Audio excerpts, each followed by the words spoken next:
Seigneur vous bénisse. Je vous salue tous au nom du Seigneur Jésus-Christ. Que Dieu bénisse chacun de vous ce matin.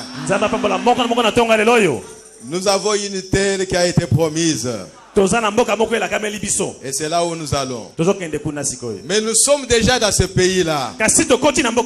Oh, c'est le pays de la parole.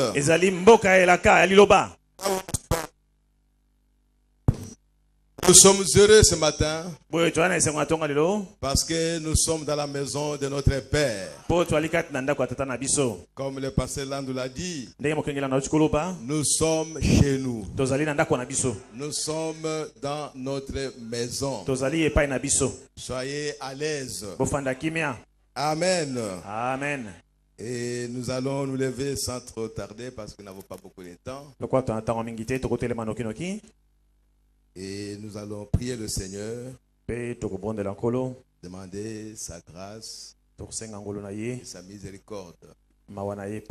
Et qui dans nos têtes, nous allons prier le Seigneur. Seigneur notre Dieu, tu es le Tout-Puissant. Il a créé le ciel et la terre.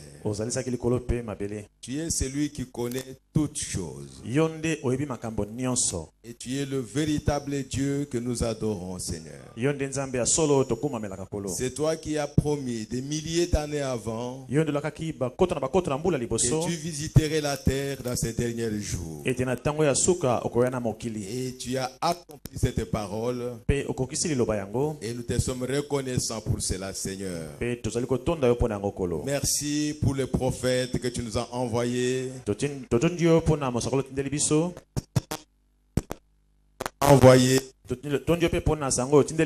Merci pour la lumière du soir. Père bien-aimé, nous voulons nous attendre à toi ce matin. Car il est écrit dans ta parole qu'ils seront tous enseignés de Dieu. Nous voulons que tu puisses nous enseigner, Seigneur. Car si un homme nous enseigne,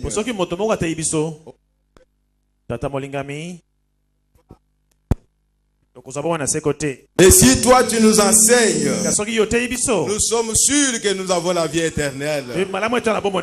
Amène-nous dans les lieux célestes en Jésus-Christ. Et sois en communion avec nous dans ces lieux célestes. Tes enfants sont venus nombreux, Seigneur. Non pas pour écouter un homme, mais pour t'écouter toi, le roi des rois, le Seigneur des seigneurs.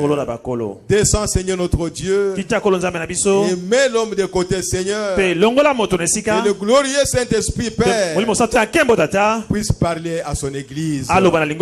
Car c'est toi qui as racheté cette église. Il n'y a aucun homme qui pouvait sauver quelqu'un d'autre. Le salut vient de toi, Seigneur Jésus. Et bénis la parole que nous allons lire, Seigneur. Dispose le cœur de chacun de tes enfants. Prépare le cœur de tes enfants, Seigneur, pour que chacun reçoive ta pensée éternelle, afin de vivre par elle. Bénis-nous, Seigneur, du début jusqu'à la fin, au nom du Seigneur Jésus-Christ. Amen. Nous allons lire dans Hébreux chapitre 11. Hébreux chapitre 11, les 3 premiers versets. Nous avons lu cette écriture la fois passée, mais nous n'avons pas prêché là-dessus. Or, la foi est une ferme assurance des choses qu'on espère, une démonstration de celles qu'on ne voit pas.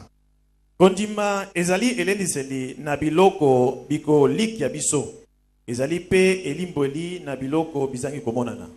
Pour l'avoir possédé, les anciens ont obtenu un témoignage favorable. Zambi na yango mikolo bazwaki matatoli.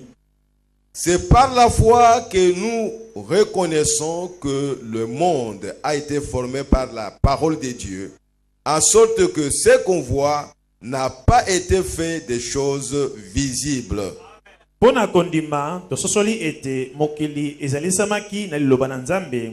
Bongo biloko bikotalaka biso bibimaki na biloko bikomona te. Que le Seigneur bénisse sa parole au nom du Seigneur Jésus-Christ. Vous pouvez vous asseoir. Encore une fois, soyez bénis de l'Éternel. Je crois que chacun de nous est venu ici pour écouter la parole de Dieu. Non seulement pour écouter la parole, mais pour recevoir la parole de Dieu dans son cœur. Parce que si on ne reçoit pas la parole ne vivra pas. Mais nous avons besoin que la parole vive. Parce que la parole de Dieu est la vie. Alléluia. Amen. Elle doit vivre. La parole doit respirer. Et la parole doit se reproduire. Oh, gloire à Jésus-Christ. Le prophète que Dieu nous a envoyé dans ces temps de la fin, William Marion Branham, a prêché à lisant cette écriture une prédication qu'il a intitulée Le conte à rebours. Il y a beaucoup de choses que nous pouvons citer pour montrer le conte à rebours. Mais dans cette prédication, il y a quelque chose qui m'a frappé et j'en ai eu l'inspiration que je voudrais apporter ce matin. C'est pourquoi le sujet de la prédication que j'ai tiré de cette prédication, le conte à rebours, je l'ai intitulé l'astronaute spirituel. L'astronaute spirituel. Astronaute ya molimo. Quand Frère Branham a eu cette pensée, c'était une inspiration qui est venue du ciel tout droit. Et il a dit qu'il voulait même s'envoler pour s'en aller. Parce qu'il a compris quelque chose qui était déjà là mais qu'il ne comprenait pas. Mes bien-aimés frères et sœurs, c'est un conseil que je vous donne, vous pouvez le prendre ou pas. Franchement, nous n'avons pas besoin de votre pensée. Ni de ma pensée non plus. Ni de la pensée de quiconque sur cette terre. On n'a même pas besoin de la pensée de William Marion Branham. Rien du tout. Nous sommes ici pour recevoir la pensée de Dieu. Et la pensée de Dieu nous vient par des êtres humains. Dieu place sa parole dans le cœur des hommes. Il place sa parole dans la bouche des hommes. Et quand l'homme veut parler, c'est Dieu qui parle. Alléluia. Amen. Dieu a dit à Balaam, Balaam voulait, selon la pensée de l'homme, maudire Israël. Mais Dieu savait que personne ne peut maudire Israël. Et Dieu a dit à Balaam, je mettrai mes paroles dans ta bouche. Alors, va parler. Prépare l'autel. Appelle le roi Balak. Dis-lui, je veux maudire Israël. Mais moi, je mettrai mes paroles dans ta bouche. Toi, ouvre seulement la bouche avec l'intention de maudire Israël. Ne viens pas bénir Israël. Toi, viens maudire Israël. Mais moi, je mettrai mes paroles dans ta bouche. Quand tu ouvriras ta bouche pour maudire Israël, alors mes paroles sortiront. Alléluia. Amen. C'est comme ça que Dieu a agi, frères et sœurs. Nous sommes dans un âge compliqué. Et quand Balaam voulait parler, Balak était là sûr que maintenant c'est la malédiction qui va tomber sur Israël. Et quand Balaam a voulu parler, a commencé à parler, dit, oh, béni soit Israël. Alléluia. Le peuple du Dieu vivant que Dieu a racheté. Oh Israël, personne ne peut te maudire. Alléluia. Amen. C'est pourquoi, frères et sœurs, à moins que tu ne sois pas sûr de ton salut, à moins que tu n'aies pas l'assurance de ton origine, à moins que Dieu ne t'ait pas révélé d'où tu es venu. Si Dieu t'a révélé ton origine, même si toute l'église se réunit pour te maudire, tu ne seras jamais maudit. Oh, alléluia. Amen, amen. Gloire à Jésus-Christ. C'est cette assurance qui doit faire vivre les chrétiens. Que je sois ici à Rigini, que je sois en Afrique du Sud, que je sois à Khartoum, ce n'est pas ça qui importe. Ce qui importe, c'est mon origine. Alléluia. Amen. Je viens du Dieu vivant. C'est pourquoi, frères et sœurs, aucune tribu du monde ne peut vous montrer mon origine. Aucune famille ne peut te montrer mon origine. Je ne viens pas de ce monde, mais je viens du ciel. Oh, alléluia. Amen. Tout droit de la pensée éternelle de Dieu. Même si mon père était vivant et ma mère, ils ne me connaîtront pas. Oh, mes bien-aimés frères et sœurs, nous devons avoir l'assurance quand nous vivons, quand nous marchons. Je ne vis pas à cause de toi, mon frère. Ma soeur, je ne vis pas à cause de toi. Prédicateur, je ne vis pas à cause de vous. Homme d'affaires, je ne vis pas à cause de vous. Professeur à l'université ou de savoir, je ne vis pas à cause de vous. Nous avons la parole de Dieu. C'est par elle que nous vivons. Chaque jour de notre vie. Oh mes bien-aimés frères et sœurs, c'est pourquoi la Bible dit, quand vous voulez parler, parlez comme annonçant les oracles de Dieu. Mais toi quand tu parles, de quoi est-ce que tu parles? De quoi est-ce que vous parlez chaque jour? De quoi est-ce que vous parlez? Vous parlez de quelle personne? La seule personne de qui nous pouvons parler, c'est le Seigneur Jésus-Christ. Oh mes bien-aimés, que le Seigneur nous aide. Nous sommes en train de parler de l'astronaute spirituel.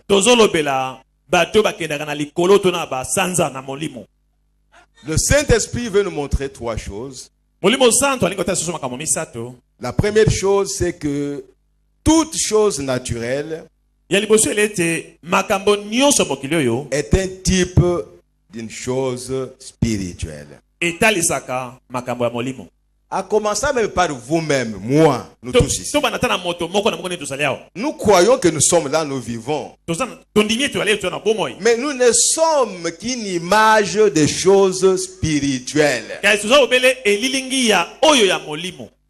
Vous êtes un négatif, votre positif se trouve quelque part.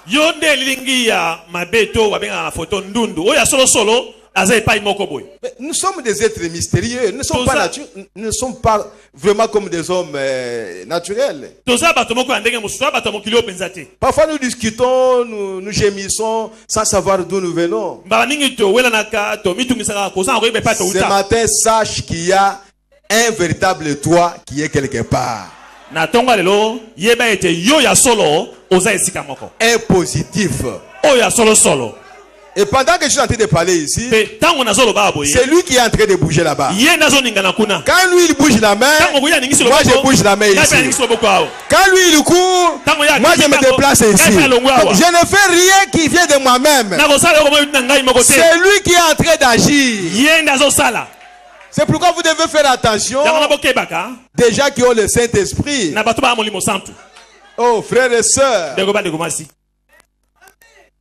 toutes les choses naturelles, même si je ne sais pas vous l'expliquer spirituellement, mais croyez, c'est Dieu qui le dit, que toute chose naturelle est un type de choses spirituelles. Ça c'est la première chose. La deuxième chose que le Saint-Esprit voudrait nous faire voir ce matin, je voudrais vraiment y aller comme une école de dimanche, c'est que le développement de la science dans le domaine de locomotion, c'est un type de développement spirituel de l'Église.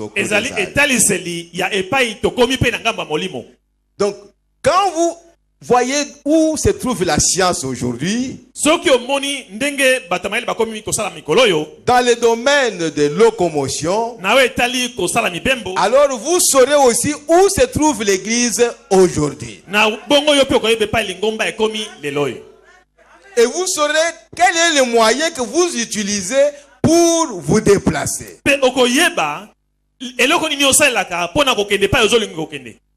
Et la troisième chose, c'est que l'astronaute naturel, les gens qui vont dans l'espace, dans les engins là propulsés par le fusée. Donc cet astronaute-là est un type de l'astronaute spirituel. Amen. Amen. Lisons un peu le prophète pour essayer de comprendre cela. Parce que ce n'est pas ma pensée, c'est la pensée de Dieu. Et nous voulons l'écouter, nous tous. Je suis dans cette prédication contre à rebours. Je suis au paragraphe 23. Il dit donc, les choses qui ont été faites, des choses invisibles, comme nous l'avons lu ici. Nous aussi, nous étions invisibles. Nous étions dans la pensée de Dieu. Mais Dieu nous a manifestés. Et nous sommes devenus des êtres visibles. Tout ce qui est visible, c'est sorti de l'invisible. C'est que cela existait déjà. Voyez, les gens qui ont étudié la science savent que ici où nous sommes ici, il y a de l'eau. Il y a de l'eau ici. Mais c'est invisible. Mais on peut condenser cette terre ici et puis produire de l'eau. On n'a pas créé de l'eau. L'eau se trouve là-bas, mais vous ne le voyez pas. Donc tout ce que vous voyez, même des métaux que nous avons ici, c'est invisible. Donc c'est sorti de l'invisible. Les gens qui ont étudié les sciences savent que quand vous avez un atome du fer, c'est le fer. Mais vous ne le voyez pas. Il faut rassembler ces atomes-là, les rassembler jusqu'à ce que vous ayez un certain nombre d'atomes et vous verrez le fer apparaître.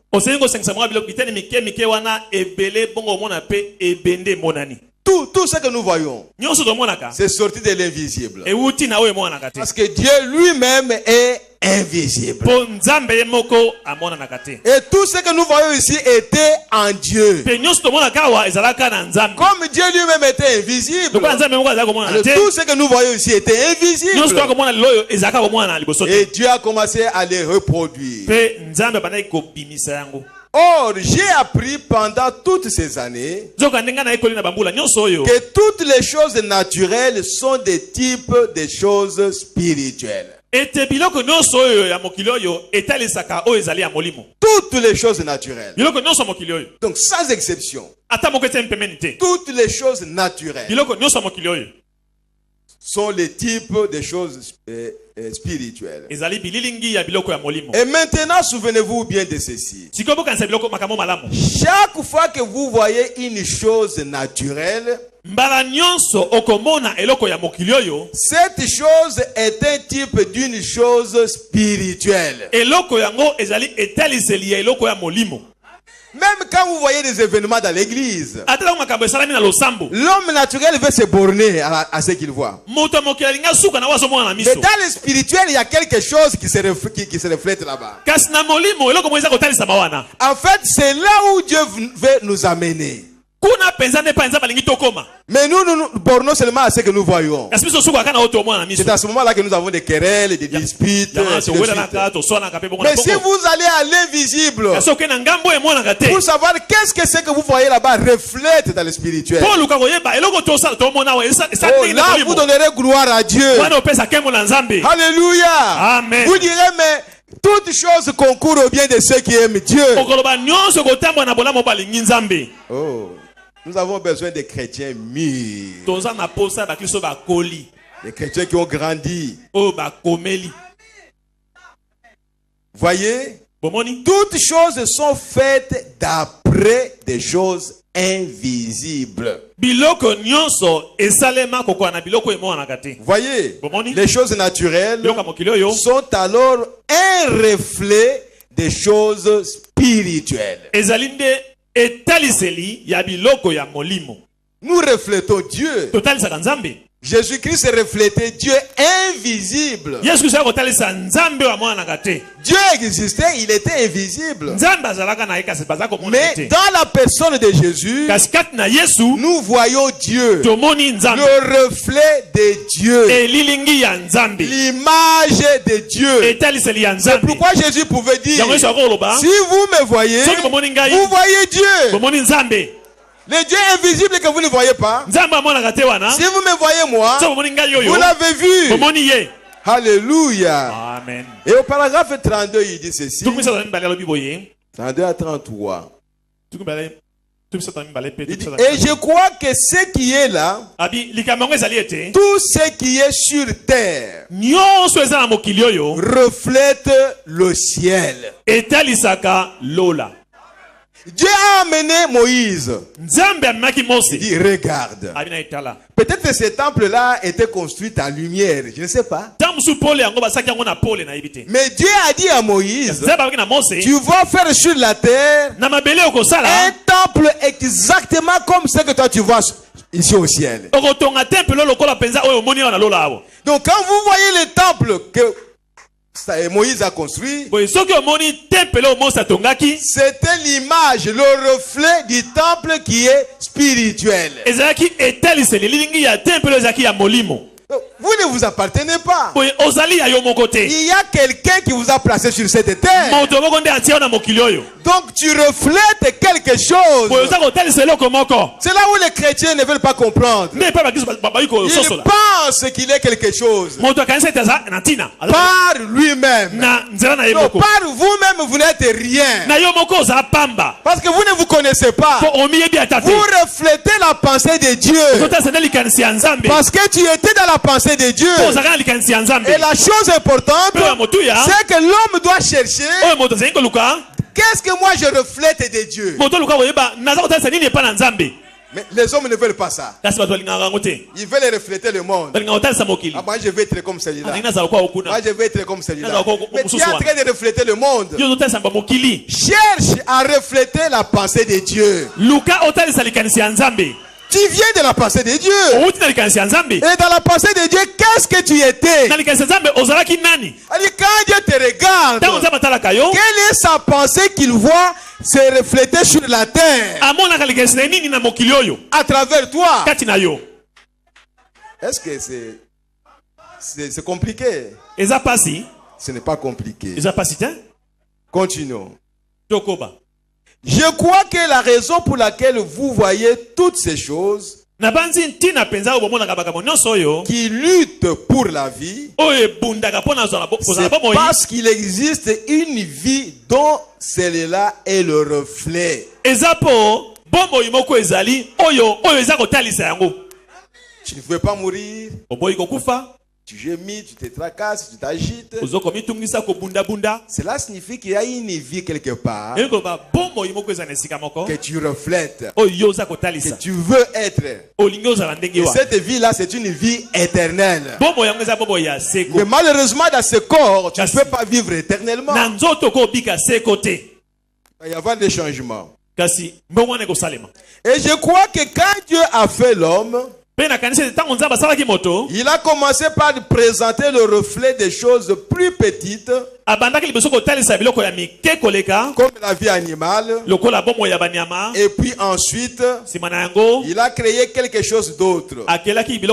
C'est exactement comme ça nous dit la Bible qu'il a procédé. Il a d'abord fait les arbres et les végétaux, et il a fait l'homme. Et alors la dernière chose qui est venue de la terre sous forme de création, c'est un homme.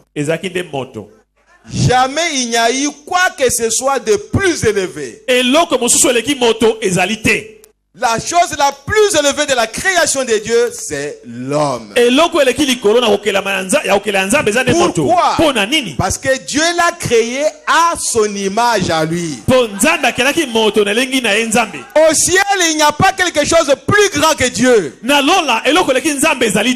quand cette chose qui est plus grande s'est reflétée sur la terre, c'était un être qui était aussi plus élevé que toute autre chose sur la terre. C'est ça ta position, mon frère. C'est ça ta position, ma soeur. C'est ça notre position.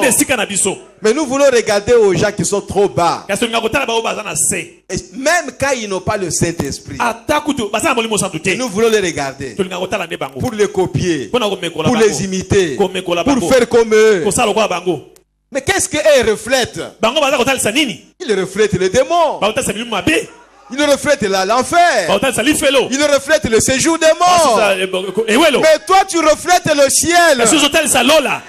Alléluia. Amen. Imitez le ciel. Oh, merci Seigneur Jésus. Il dit ceci. Parce que quoi? C'était un reflet parfait de ce qui est le plus élevé dans le ciel. En effet, Dieu est un homme. Voyez, Dieu est un homme.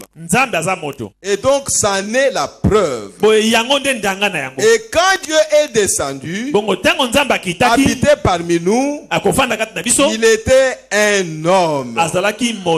Voyez, un homme. Ce qui démontre que la perfection de l'évolution, donc c'était Dieu qui est un homme.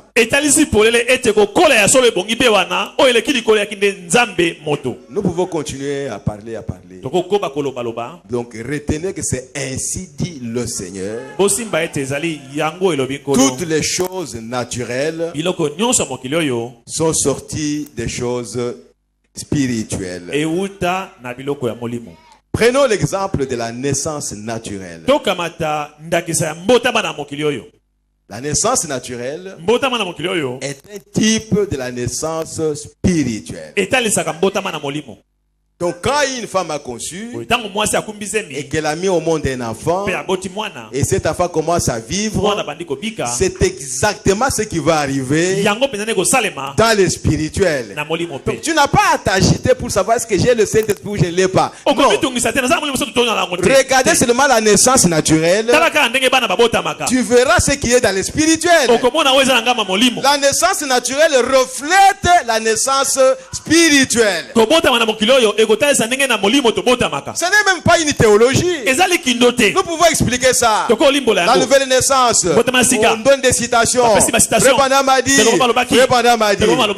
Mais la naissance naturelle, Nous donnons quelle citation? C'est Dieu qui a dit, soyez féconds, et reproduisez-vous, multipliez-vous, remplissez la terre, et la chose se fait.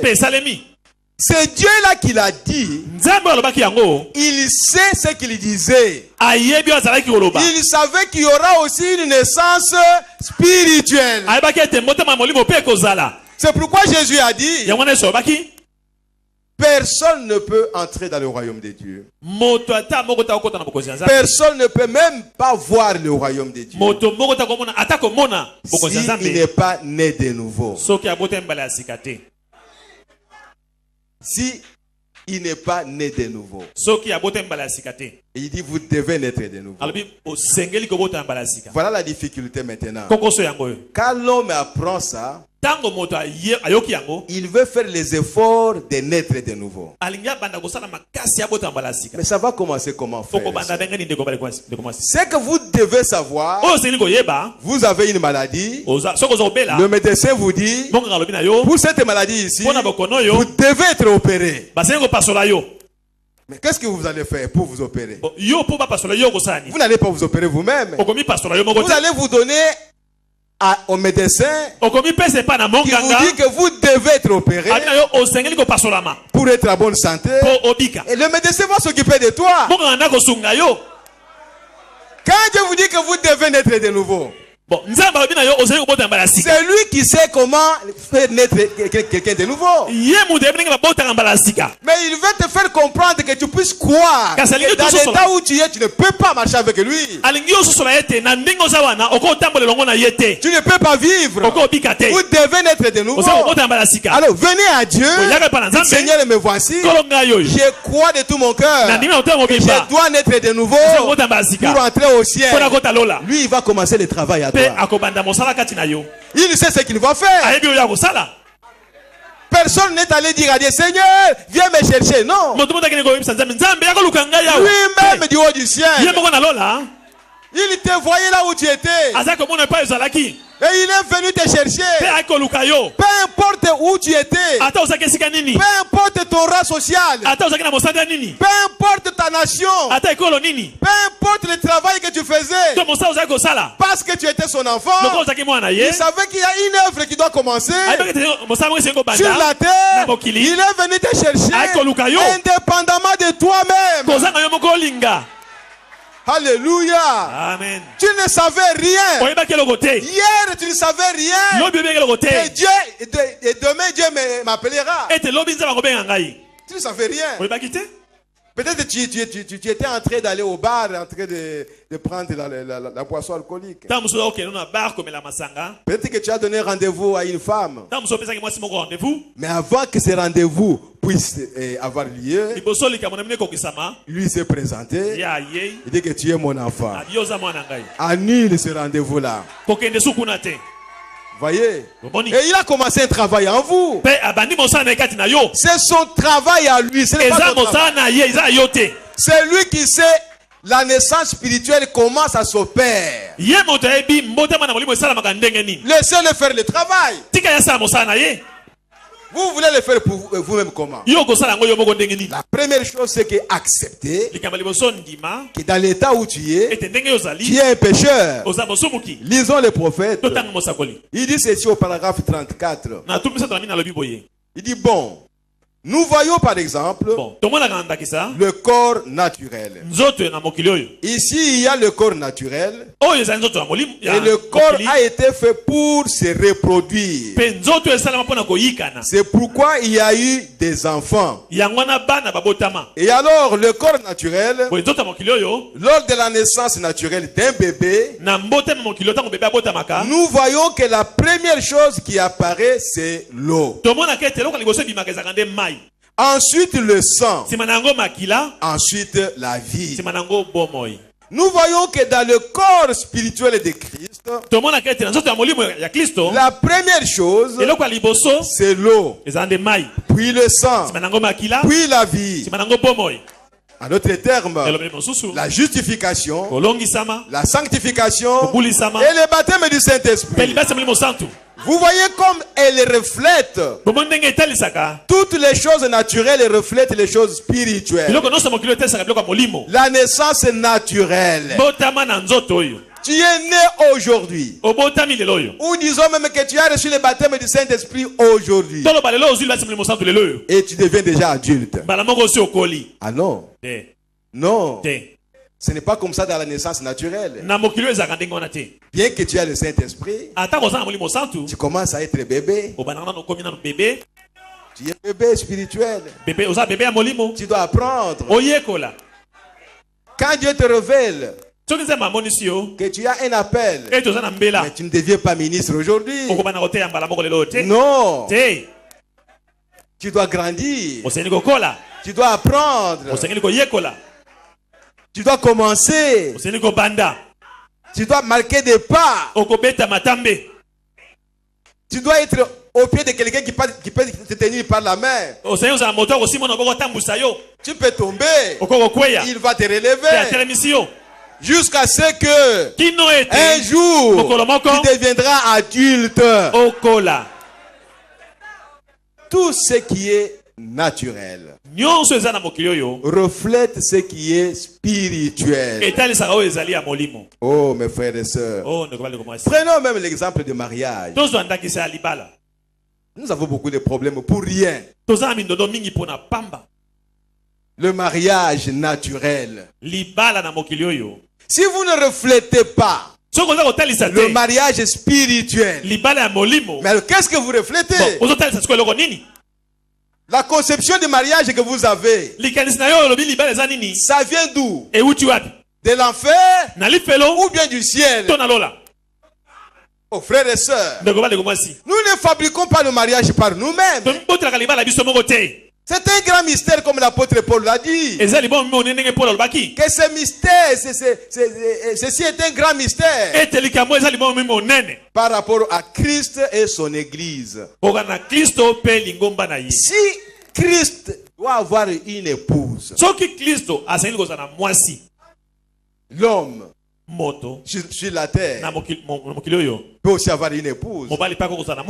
Mais ils doivent refléter les relations entre Christ et l'épouse. Nous ne sommes pas l'épouse de Satan. Nous sommes l'épouse de Christ. Frère Branham me dit ceci au paragraphe 35. Il dit, prenons par exemple l'union par le mariage. Nous voyons, pour ce qui est du mariage, nous voyons qu'il y a une cour qui se fait. Ensuite, il y a les engagements.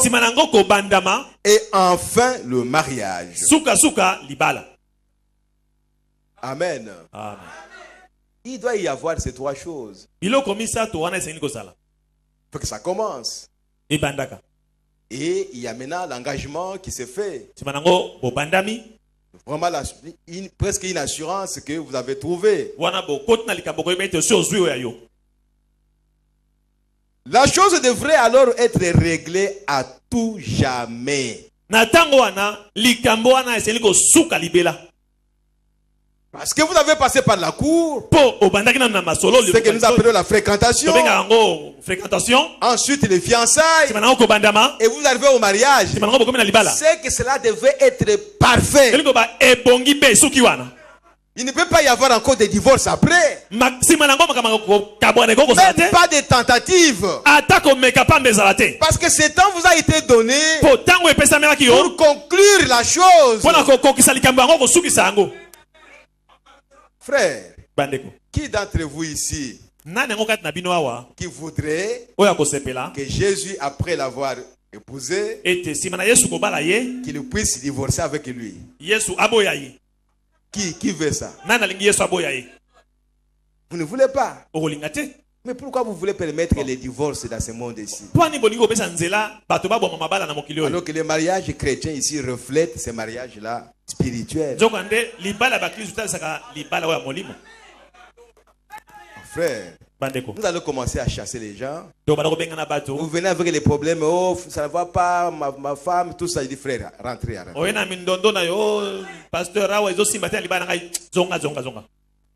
Oui, frère, parce qu'on ne comprend pas. Nous prêchons la parole de Dieu. Nous tenons à la parole. Et je crois que vous êtes en train d'écouter la parole de Dieu. Pour la recevoir dans votre cœur. Et pour la vivre. Vous qui n'êtes pas encore mariés. Quand vous commencez les fiançailles. Réfléchissez. Écoutez ce que dit la parole. Qui est-ce que vous voulez tromper? Frère, nous avons beaucoup de problèmes à faire. Ne nous surchargez pas pour rien. Ici, vous devez savoir ce que vous faites. Quand tu commences la cour, quand tu commences la fréquentation, déjà à ce niveau-là, tu peux arrêter ou avancer. Qu'est-ce qui te permet d'avancer? C'est que tu as vu quelque chose.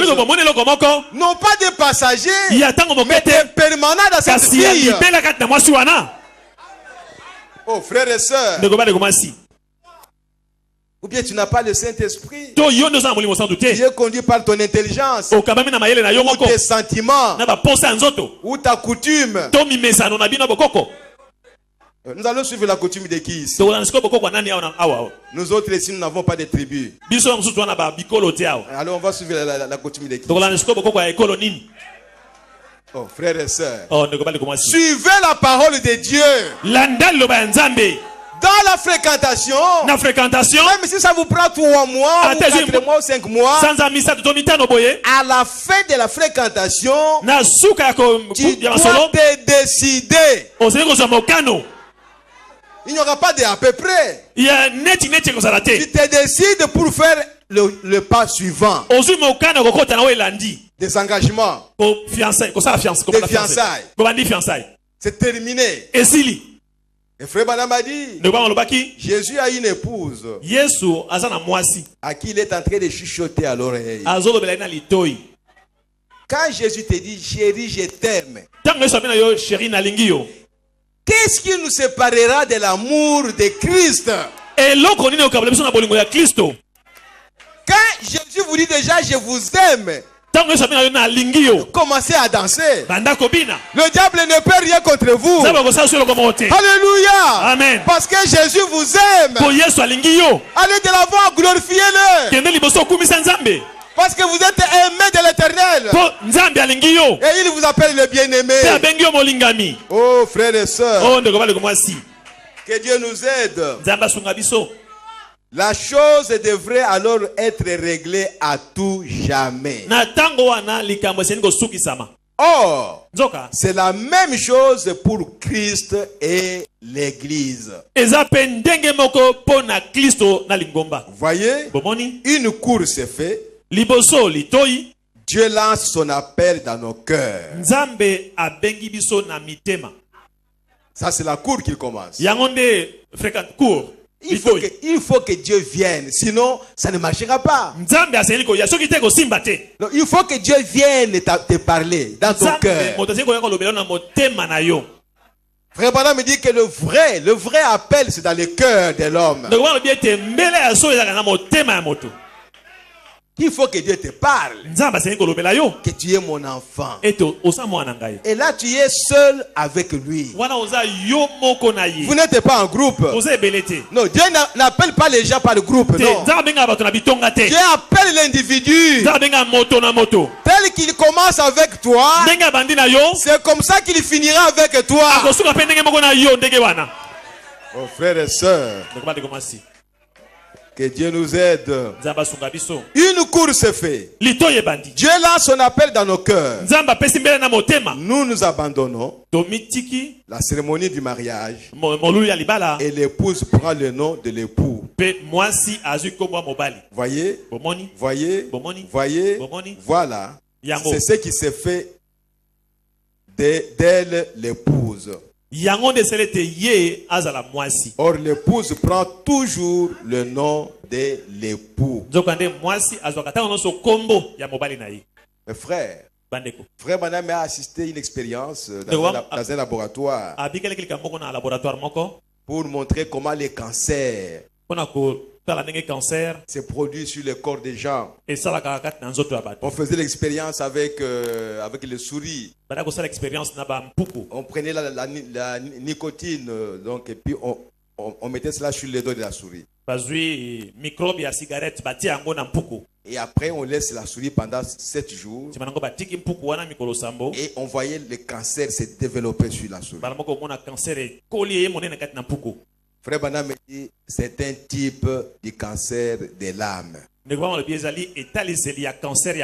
Frère, nous avons eu un prophète à cet âge ici. Pour entrer dans des choses comme ça et nous les démontrer. Il dit qu'il y avait même d'autres souris qui mouraient avant les 7 jours.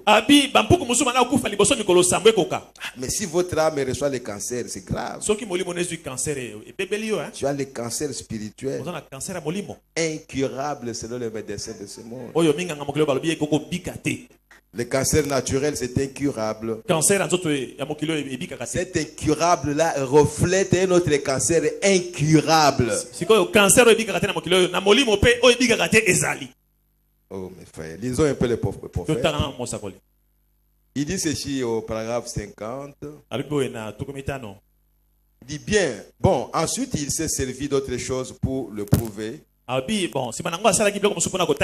a fait sortir un rat blanc. Et il a pris une cigarette.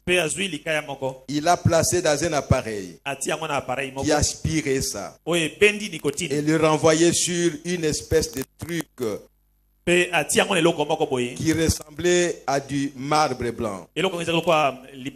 Ensuite, avec un coton ou une tige, il a pris la nicotine retirée de cette seule cigarette-là. Et il a étalé ça sur le dos du rat. Tous les 7 jours, il faisait sortir un autre rat. Et il fallait qu'ils en aient un chaque fois pour la leçon de ce jour-là. Ils enfermaient le rat pendant 7 jours. Et ils le faisaient sortir. Il y avait ça d'épais de cancer sur le dos de ces rats.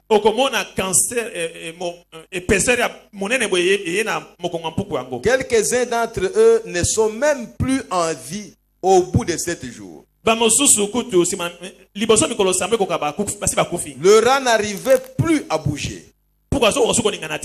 Je n'ai pas pu manger pendant 2 ou 3 jours après avoir regardé à cette vilaine créature. Il était là avec ses cancers. Et ça lui descendait sur les pattes et tout ça. Un énorme cancer de presque un demi-pouce. Oui. Du haut qui avait poussé sur les doigts de ces rats. Le produit de la nicotine d'une seule cigarette. Et pensez-vous que ça les a arrêtés? Un grand gaillard qui était assis là à côté de moi. La sueur lui coulait sur le visage. Il a dit, c'est assez impressionnant, n'est-ce pas? J'ai dit, est-ce que vous fumez? Il a dit, oui, monsieur. J'ai dit, eh bien, dans ce cas, vous devriez arrêter.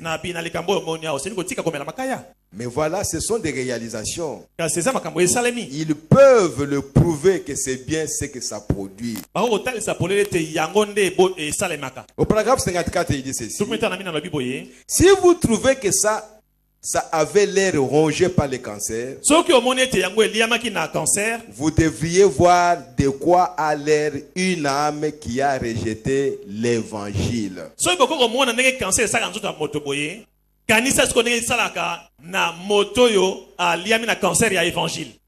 Voudriez-vous regarder ça? Quelle chose hideuse à voir. Comment un démon peut s'emparer d'un homme et arriver à pervertir un fils de Dieu, à le transformer en une chose hideuse à voir. C'est ce qu'il est aux yeux de Dieu. Oh, il aura beau mesurer 1,80 m et avoir des épaules comme je ne sais quoi, les cheveux bouclés et quoi encore, ça n'a aucune importance. C'est l'intérieur de l'homme qui est permanent. L'extérieur est poussière de toute façon. On prêche la parole de Dieu, les hommes rejettent la parole. Quand vous rejetez l'évangile, donc vous recevez le cancer. Vous devenez vraiment bizarre, mauvais devant Dieu. Même si vous vous portez bien, selon votre corps, vous vous habillez bien, vous mangez très bien, mais quand Dieu vous regarde, c'est une chose hideuse. Parce que tu as rejeté la parole. Quel rapport y a-t-il à un homme qui a rejeté la parole avec Dieu? C'est pourquoi la Bible dit, si quelqu'un rejette la parole, n'ayez pas de rapport avec lui. Parce que Dieu l'a abandonné. Dieu ne marche qu'avec ceux qui marchent avec l'évangile. Oh mes bien-aimés frères et sœurs, ça c'est dans les cas de choses naturelles, pour vous montrer que toutes les choses naturelles sont les types des choses spirituelles. Et ce qui est important, ce sont des choses spirituelles. Amen. Amen. Et maintenant, le deuxième point, Frère Branham nous montre comment la science a développé dans le domaine de locomotion. L'homme marchait à pied, comme vous le savez, pour faire 10 km. Ça lui prenait du temps.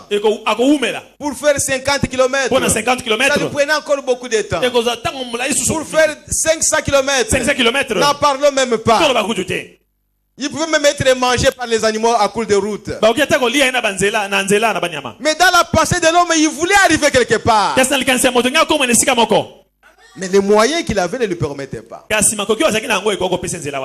Et l'homme a reçu une inspiration pour faire quelque chose d'autre et prendre un cheval, lier ça à cette voiture-là qui n'avait pas de moteur, et il comptait sur la force, la puissance de cheval.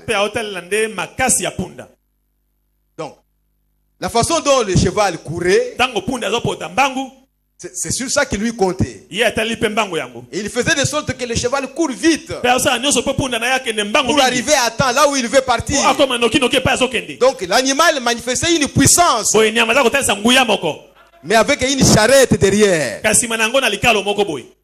Là où on se mettait, et puis on mettait aussi des marchandises, si vous voulez. Et ils appelaient cela une voiture mobile. J'ai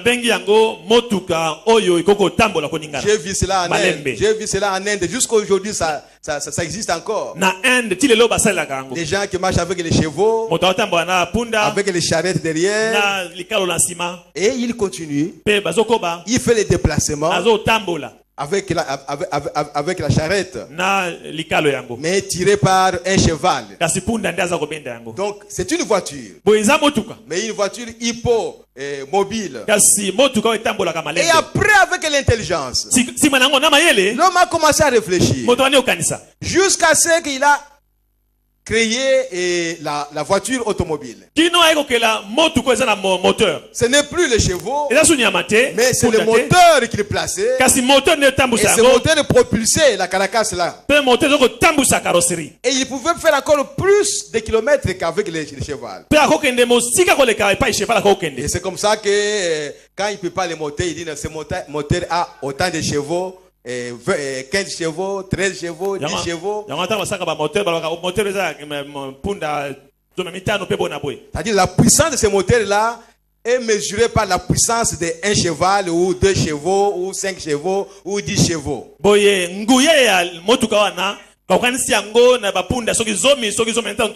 Donc la puissance qu'avait un cheval pour traîner le chariot, c'est maintenant la même puissance qu'a le moteur. Donc si le moteur est de 7 chevaux, ça signifie que ça correspond à la puissance de 7 chevaux.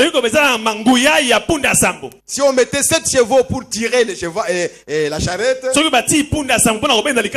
la puissance que cela pouvait avoir, c'est la puissance de ce moteur-là. L'homme a évolué maintenant. Il passe de cheval, il va maintenant avec la voiture.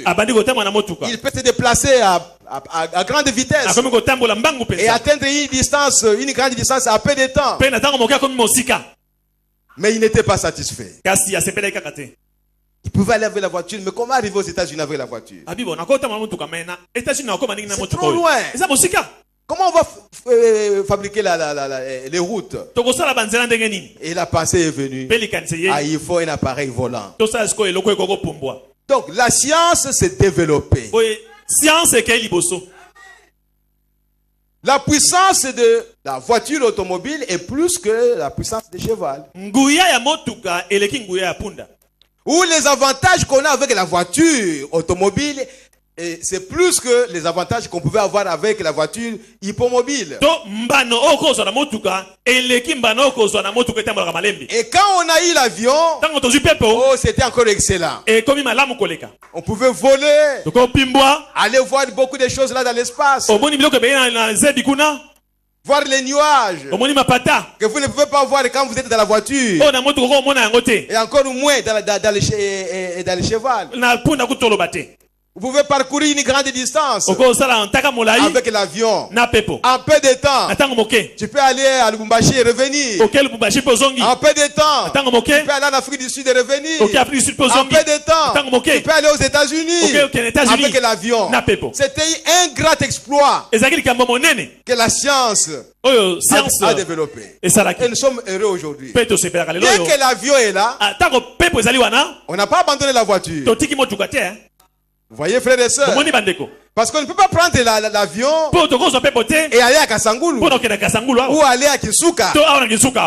Nous avons besoin de la voiture.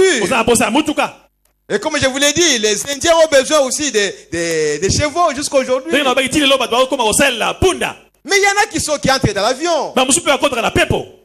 Et tout le monde qui est ici n'est pas encore entré dans l'avion.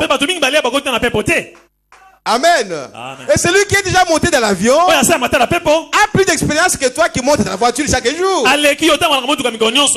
Parce qu'il peut te dire des choses qu'il voit que toi tu ne peux pas voir. Gardez cela dans l'esprit maintenant. Parce que cela reflète le spirituel.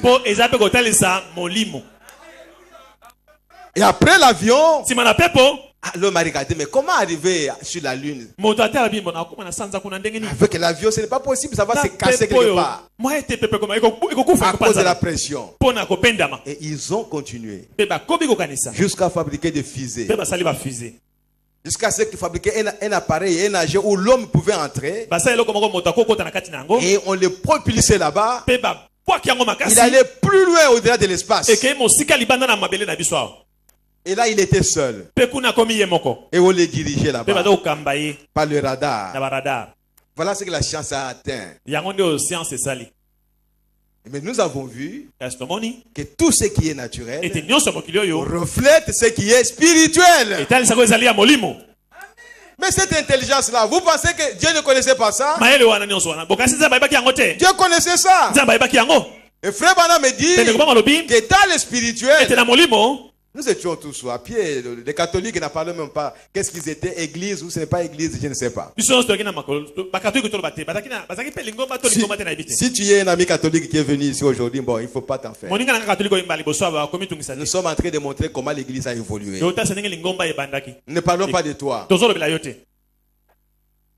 Et Dieu a envoyé un prophète. Ou plutôt un messager.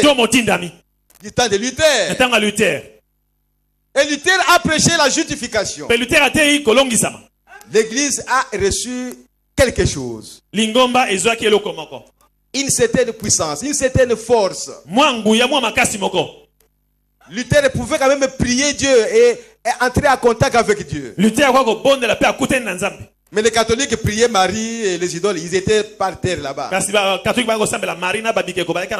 ne savaient rien de Dieu. Ils ne connaissaient que les idoles. Mais quand l'église a progressé avec la justification, que le juste vivra par la foi, que vous devez croire à Jésus-Christ comme votre sauveur et Seigneur et sauveur personnel. Et quand vous croyez à Jésus-Christ comme fils de Dieu, vous avez la vie éternelle. Amen. Amen. Et ceux qui croyaient en Dieu, qui croyaient en Jésus-Christ, ils avaient la vie éternelle. Ils étaient contents. Ils glorifiaient le Seigneur. Mais ce n'était pas suffisant. Mais ils continuaient à fumer. Ils continuaient à boire. Ils continuaient à faire beaucoup de choses. À baptiser les petits enfants. Mais ils avaient la vie éternelle. Ils pouvaient courir.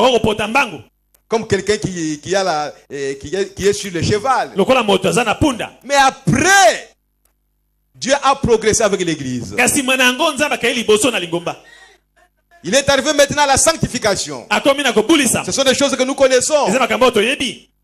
Celui qui est sanctifié, il a plus d'expérience que celui qui est justifié, tout simplement. Il voit des choses, plus de choses que vous qui êtes dans le stade de justification. C'est ce qui fait parfois des problèmes dans l'église. Celui-là parle parce qu'il est dans la sanctification. L'autre juge parce qu'il est dans la justification. Mais on ne peut pas se comprendre. Toi tu es dans la justification. Moi je suis dans la sanctification. On ne voit pas les choses de la même manière. Parlez en fonction de ce que vous voyez dans votre niveau de justification. Laissez-moi parler avec Dieu parce que je suis devenu saint. Je suis sanctifié. Je ne regarde pas aux choses du monde. Je ne fume pas. Je ne regarde pas ce que le monde fait. Amen. Mais quand toi tu es justifié et tu t'arrêtes là, mais tu peux regarder le monde, il n'y a pas un problème. C'est pourquoi quand moi je vous regarde, mon frère ici il est encore à la justification. Ma soeur ici il est encore à la justification. Nous l'appelons soeur, frère, parce qu'ils sont dans notre église. Mais ils sont encore sur les chevaux. Ils ne savent pas ce qu'ils font. Et Dieu ne s'est pas arrêté avec la sanctification. Il est allé avec le baptême du Saint-Esprit. C'est que nous appelons aussi la restauration des dons spirituels. Frère, toi tu es sanctifié. Tu n'as jamais parlé en langue. Mais c'est lui qui a déjà parlé en langue. Mais il sait comment la langue tourne. Il sait comment cela se fait. Toi, tu peux même rire. Mais lui, il a l'expérience. Il sait que ce n'est pas lui qui tourne la langue. Mais la langue se tourne d'elle-même. Alléluia. Amen. Parce qu'il est dans une autre dimension. Il est dans une autre phase. Il a progressé avec Dieu. Et toi tu es dans la sanctification. Moi aussi je ne bois pas. Moi aussi je ne fume pas. Est-ce que tu as déjà vu une vision? Est-ce que tu sais comment la vision vient? Oh, ce qu'il a dit là-bas c'est faux. Mais est-ce que toi tu sais comment la vraie chose se produit? Est-ce que tu sais comment on danse en esprit? Est-ce que tu as déjà dansé en esprit? Mais pourquoi tu juges quelqu'un qui danse en esprit? Oh, lui aussi exagère. C'est comme ça qu'il faut danser vraiment. Est-ce que le Saint-Esprit peut vraiment danser comme ça? Bon, et toi, montre-moi comment le Saint-Esprit danse. Toi, tu es à la justification. Tu es peut-être à la sanctification. Alors, reste là-bas, ne juge pas celui qui est déjà dans les dons spirituels. Frères et sœurs, Quand on est entré dans l'étape de l'avion, mais quelqu'un peut m'amener dans la voiture. Je sors, j'entre dans l'avion, et lui il rentre avec la voiture. Les choses que moi je suis en train de vivre là-bas, lui il ne vit pas ça. Vous voyez frères et sœurs, je suis seul à vivre ça. Je suis seul à lui expliquer qu'est-ce qui arrive là-bas. Un autre jour, j'étais entré dans l'avion. On allait en Bujimaï. Et le frère Makilanda m'a appelé. Il dit, pasteur, vous vivez par la foi là derrière. Venez ici dans la cabine. Vous allez voir la réalité des choses. Et je me suis assis derrière lui. Il y avait lui qui était le pilote, le copilote et l'autre là, le mécanicien de bord. Frère, c'est vraiment effrayant. C'est un autre monde. C'est un autre monde quand vous regardez là où vous allez. C'est terrible. Mais celui qui est là, dans la place économique, il ne connaît rien, il ne sait rien. Il entre seulement dans l'avion. Et quand on allait pour atterrir, alors il faut voir comment il se battait avec les leviers là-bas pour freiner l'avion et tout ça. Moi j'étais là, je regardais. Mais ceux qui étaient derrière, ils ne voyaient rien. Ils ont vu seulement que l'avion a atterri. Frère, chacun a une expérience avec Dieu. Peut-être nous regardons comme ça, nous sommes des frères, nous sommes des sœurs. Mais vous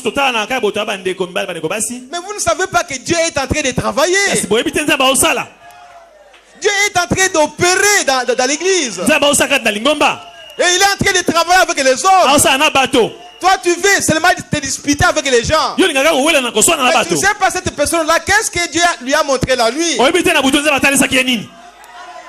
Frères et sœurs, nous ne sommes pas dans une église comme ça, comme chez les catholiques. Ici, Dieu est en train de traiter avec les individus qui sont ici. Nous pouvons lire la même brochure. Dieu peut me parler. Ou il peut parler à un frère. Et toi, il ne te parle pas. Mais quand toi tu le vois avec la brochure, j'ai déjà lu ça. Ce n'est pas le fait de lire la brochure. C'est le fait de recevoir la révélation qui est dans la brochure. Il faut que Dieu intervienne. Alléluia. Amen. Oh frères et sœurs. Et Dieu ne s'est pas arrêté seulement au don spirituel. Il a avancé encore. Jusque dans la restauration de la personne du Saint-Esprit. Mais bien aimés frères et sœurs, nous ne sommes pas en train de vous raconter des histoires qui doivent vous plaire, non. Nous voulons que vous sachiez, que vous compreniez là où vous deviez vous retrouver avec ces messages. Avec ces messages, on ne peut pas marcher sur le cheval, non. Avec ces messages, on ne peut pas être dans la voiture, non. Avec ces messages, on ne peut pas aller dans l'avion, non. Alléluia. Amen. Avec ces messages, ça nous amène dans la fusée. C'est là où nous devons nous retrouver. Gloire à Jésus-Christ. Nous devons marcher seuls avec Dieu pour nous contempler la gloire de Dieu, pour nous contempler les magnificences de Dieu. Et quand je descends ici, je vous dis, frère, si tu es là dans l'espace, tu aimeras même ton ennemi. Alléluia. Amen. Et toi tu ne comprendras rien. Comment tu peux aimer un ennemi, quelqu'un qui te fait du mal? Comment tu peux l'aimer? Mais celui qui est dans la cabine là-bas, alléluia, amen, il aimera son ennemi avec joie. Oh my, alléluia. Gloire à Jésus-Christ notre Dieu. Alléluia. Amen, amen. Oh, frères et sœurs, lisons un peu les prophètes.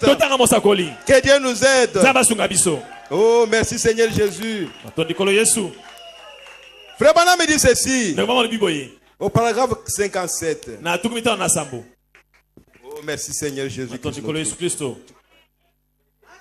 Les comptes à rebours. Quand l'épouse arrivera là-bas, ce sera le chiffre 0. Et nous allons partir. Lisons au paragraphe 57. Il dit, alors considérons maintenant les réalisations auxquelles nous sommes parvenus au cours des dernières années. Maintenant, commençons par quelque chose qui est arrivé. Je ne vous retiendrai pas longtemps. Si le Seigneur le veut, moi aussi je ne vous retiendrai pas longtemps. Peut-être dans 40 minutes, je vais terminer. Dans 40 minutes. Mais je voudrais que vous voyiez ceci rapidement. Et quand ça m'est venu, j'avais l'impression que j'allais m'envoler. Maintenant, remarquez là, il y a quelques années, le moyen de locomotion, c'était la voiture à cheval.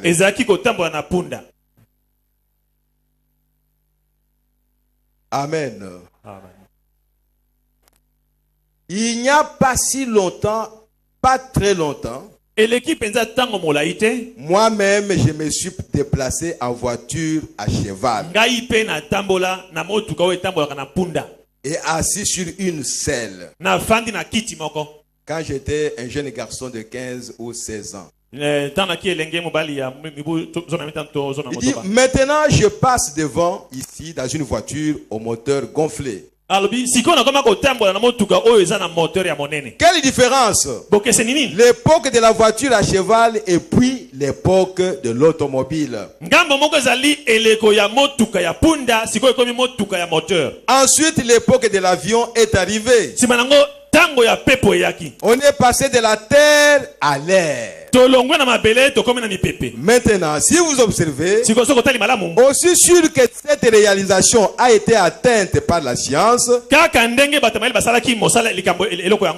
personne dont la pensée est spirituelle et qui comprend ces choses le verra. Cela représentait une réalisation de l'économie de Dieu avec son église. Et souvenez-vous, le messager arrive toujours à la fin du message. Nous le savons. C'est ce que nous avons vu dans les âges de l'église. Maintenant, l'époque de la voiture à cheval, c'était qui? C'était la fin de l'âge de Luther. Voyez, l'époque de la voiture à cheval, ils ont cru à la justification. Dieu a fait sortir l'église du romanisme, du catholicisme. J'ai causé avec quelqu'un qui était, je ne sais pas moi, un protestant ou un témoin de Jéhovah, je ne sais pas moi. Et qui est devenu catholique. Je lui ai dit, mes frères, comment c'est possible? On peut encore comprendre si tu deviens pentecôtiste, mais un protestant qui devient catholique.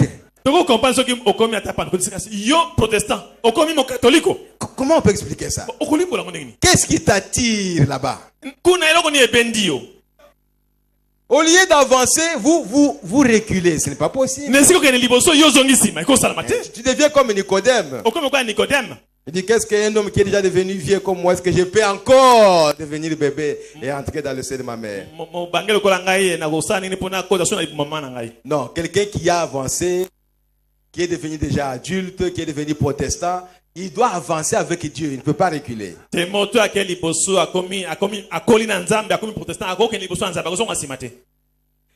Dieu a fait sortir l'église du romanisme, du catholicisme. Il lui a fait atteindre sa première réalisation spirituelle. Le juste vivra par la foi. Ça, c'était l'époque de la voiture à cheval. Où ils étaient passés à l'époque de la voiture à cheval qui s'achevait. Maintenant, la réalisation suivante atteinte par l'homme dans le domaine des moyens de locomotion a été l'automobile. Et si vous remarquez, l'automobile augmente continuellement en puissance. Peut-être on a commencé avec 5 chevaux, 7 chevaux, 10, 13, je ne sais pas moi. Et combien on a maintenant, je ne sais pas. Et les gens achètent ça en fonction des chevaux. Alors, à la fin de l'âge de Wesley, il a introduit par la réalisation spirituelle atteinte la sanctification. C'est-à-dire que l'Église s'est élevée de l'état de justification à l'état de sanctification.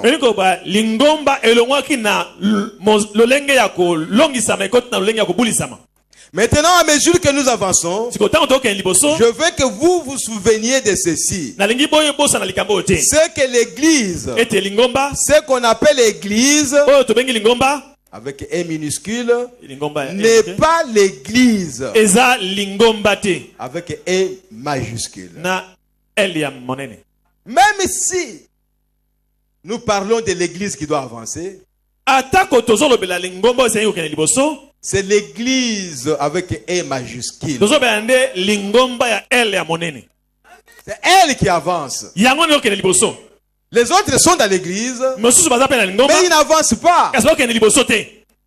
C'est exactement comme dans les plants du blé. Il y a la vie qui est dans le blé ou dans le maïs, qui avance pour aller produire le grain au sommet. Mais cette vie-là doit passer par les feuilles, les tiges jusque là-bas. Et il y a aussi une vie qui est dans le plant de maïs, donc qui ne peut former que les feuilles. Mais c'est une vie. Quand vous regardez le maïs, vous appelez ça le maïs.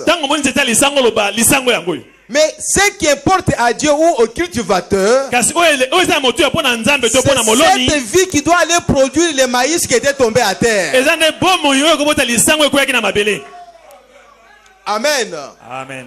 Donc Dieu progressait avec son église. Et cette église-là, c'est sa parole. La parole qu'il avait promise ou qu'il avait préparée pour chaque âge. Non seulement la parole, il avait aussi arrêté ou préparé des hommes et des femmes qui devraient croire à cette parole-là. Alors quand Dieu envoie la parole, c'est que sur la terre, il y a déjà un peuple qui devait accepter cette parole-là. Maintenant, c'est ce peuple-là avec cette parole-là qui formait l'église qui avançait. Alléluia. Amen. Et Dieu a envoyé Wesley qui a prêché la sanctification. C'est-à-dire l'église s'est élevée de l'état de la justification jusqu'à l'état de la sanctification. L'église, c'est l'église spirituelle. Des dizaines de milliers de luthériens qui avaient adhéré à l'église ne savaient pas plus ce qu'était la justification qu'un cochon ne saurait ce qu'est qu'une selle d'Amazon. Il n'a savait rien. Et dans l'âge de Wesley, des dizaines de milliers de gens qui pourtant professaient la sanctification ne savaient pas plus qu'était la puissance de la sanctification, que la paix ne serait ce que des raquettes à neige. Voyez, il n'en savait absolument rien. Mais il y a un peuple qui a atteint cela. Alléluia. Vous voyez où je vais en venir? Quelqu'un a su ce que c'est que d'être justifié devant Dieu. D'avoir la paix avec Dieu par notre Seigneur Jésus-Christ. Et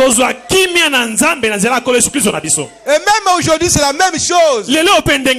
Si tu passes par la justification, cela signifie que tu dois expérimenter la paix avec Dieu par le Seigneur Jésus-Christ. Quand tu n'as pas encore expérimenté cette paix, alors tu n'es même pas encore à l'âge de la justification. Peut-être que tu es encore comme un catholique. Tu marches à pied. Mais comprenez une chose. Tous ceux qui étaient dans l'âge de Luther n'ont pas compris la justification. Mais ils allaient à l'église tous. Tous ceux qui étaient venus à l'âge de Wesley, tous n'ont pas saisi ce que c'est que la sanctification. Mais tous étaient là-bas. Gloire à Dieu. Dieu ne change pas. Et même aujourd'hui, ce sera la même chose. Nous disons que nous croyons au message de Frère Branham. Mais il y en a qui ne saisissent pas ça. Il y en a qui viennent pour chercher, je ne sais pas moi, des titres ou le bien-être. Pour qu'il devienne un grand homme, qu'on le voit. Il y en a qui ont beaucoup de visions. Mais ceux de Dieu ont saisi la pensée de Dieu. Et ce sont ceux-là qui se préparent. Les autres ne se préparent pas. Ils regardent au monde. Oh frères et sœurs. Je continue encore un peu. Maintenant, nous remarquons encore autre chose.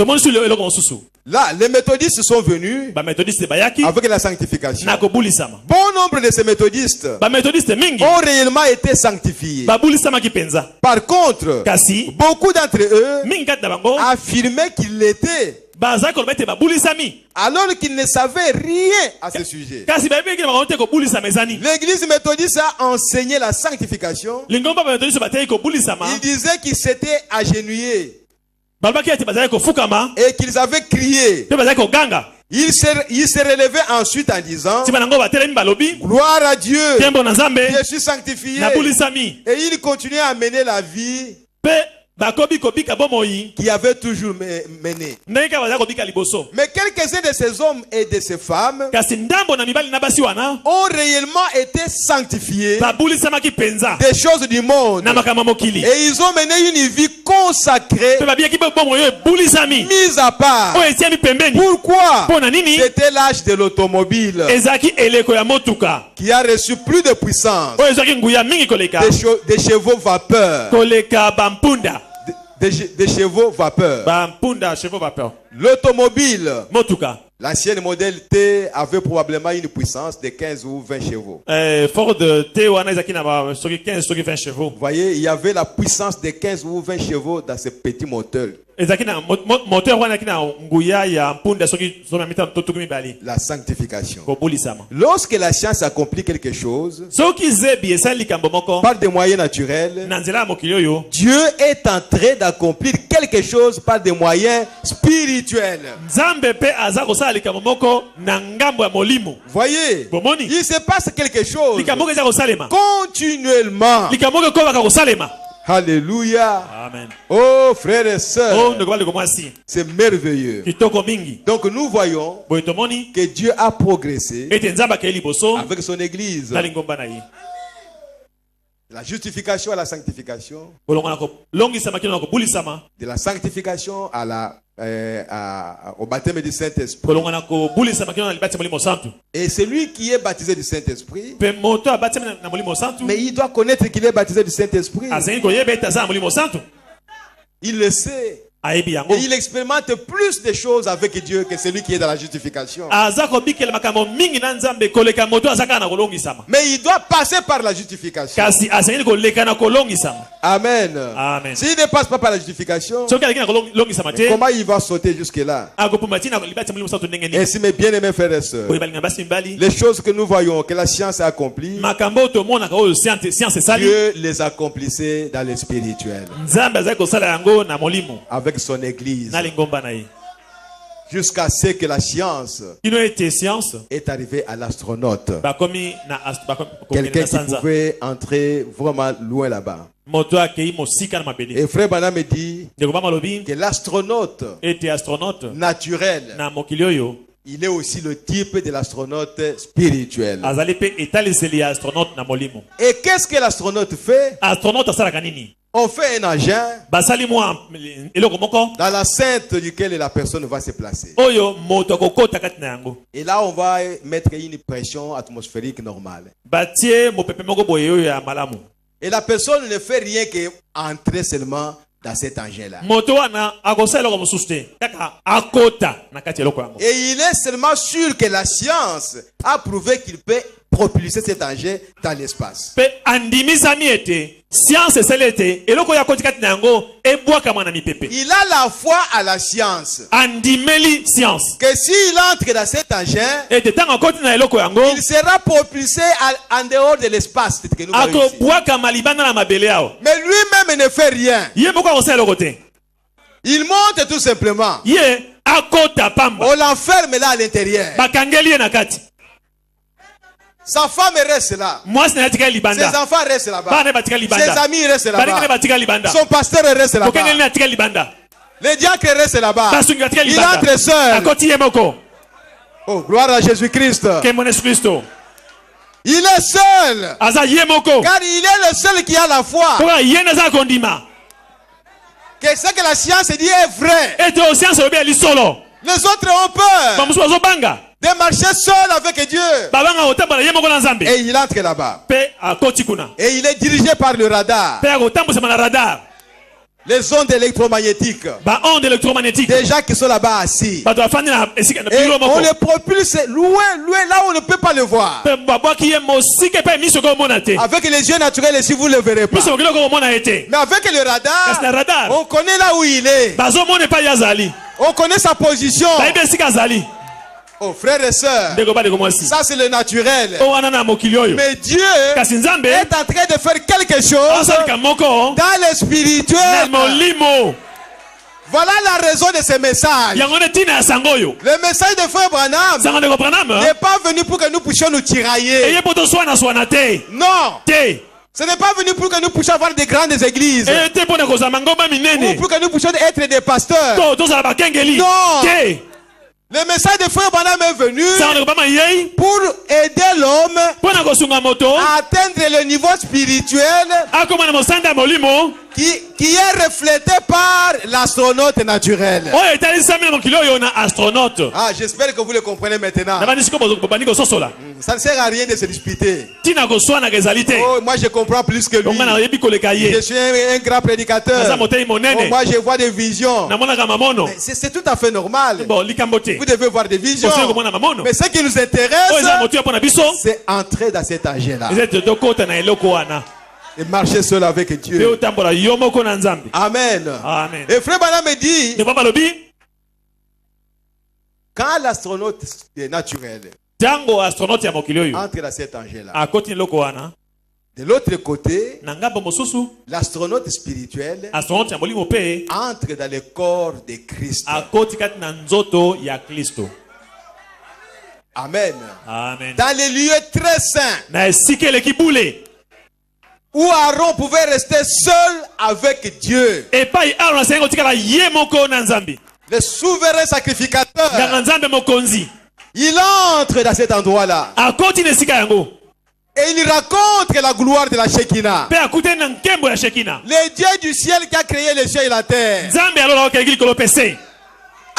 Aaron pouvait oublier sa femme et ses enfants. À ce temps-là, il était seul. Il dit, ou bien je meurs, ou bien je vis. Seul avec Dieu. Oh, mes bien-aimés frères et sœurs. Que Dieu nous aide. Et celui qui est dans cet ange-là, dans le corps réel de Christ, il est au-delà du raisonnement. Il ne peut pas raisonner avec les choses de Dieu. Quand Dieu dit quelque chose, lui il ne raisonne pas. Il croit tout simplement. Il est dans l'invisible. Il regarde seulement à l'invisible. Et il y vit par les super sens. Par la foi parfaite. Il voit les choses. Et celui qui est dans la justification ne peut pas voir. Il voit les choses. Et celui qui est dans la sanctification ne peut pas voir. Il voit les choses. Et celui qui est dans l'étape des dons spirituels ne peut pas voir. Oh frères et sœurs, c'est très glorieux. Lisons quelque chose. Car bientôt on va terminer. Oh mes bien-aimés. Frère Branham me dit ceci. Je suis au paragraphe 78. J'aimerais vraiment lire si c'est possible. Pour que vous sachiez que ce n'est pas moi qui parle, mais c'est le prophète qui parle. Paragraphe 78. Il dit, la science a réussi à prouver qu'il existe un astronaute qui peut aller tellement loin qu'on ne peut pas le voir avec les yeux naturels et se déplacer qui ait la pression ou pas. Il peut tout simplement continuer à avancer parce qu'il est dans une cabine pressurisée. Et il peut monter là, planer dans les hauteurs et voir les mondes qui se trouvent là-bas.